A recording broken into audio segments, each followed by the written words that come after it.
Dikatakan Kepala Balai Besar Penelitian Veteriner Balitbangtan Kementerian Pertanian Indi Darmayanti usai talkshow 1 tahun eukaliptus di Puslitbang Perkebunan Bogor belum lama ini.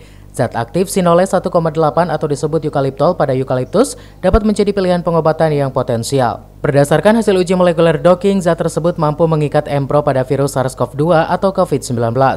Eukaliptus yang kerap disebut kayu putih ini telah melewati uji klinis pada hewan dan manusia dengan hasil menggembirakan, di mana eukaliptus dapat membantu mengurangi gejala klinis pada penderita COVID-19.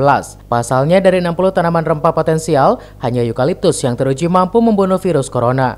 Kita sudah uji langsung tapi kita sudah screening dulu, ada 60 tanaman herbal, kemudian ada 10 yang berpotensi sebagai antiviral. Kemudian dari 10 itu kita lakukan molekular docking, kemudian studi literatur dan sebagainya.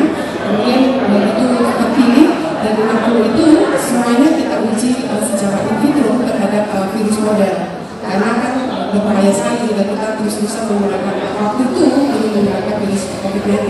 Dan kandidat yang terakhir dari 60 dari virus model yang kita gunakan itu memang yang terkuat itu adalah eukaliptus. Maka kenapa kita memilih eukaliptus untuk kita uji selanjutnya dengan SARS-CoV-2 karena memang itu terbukti yang terkuat dari 60 tanaman herbal yang sudah kita teliti.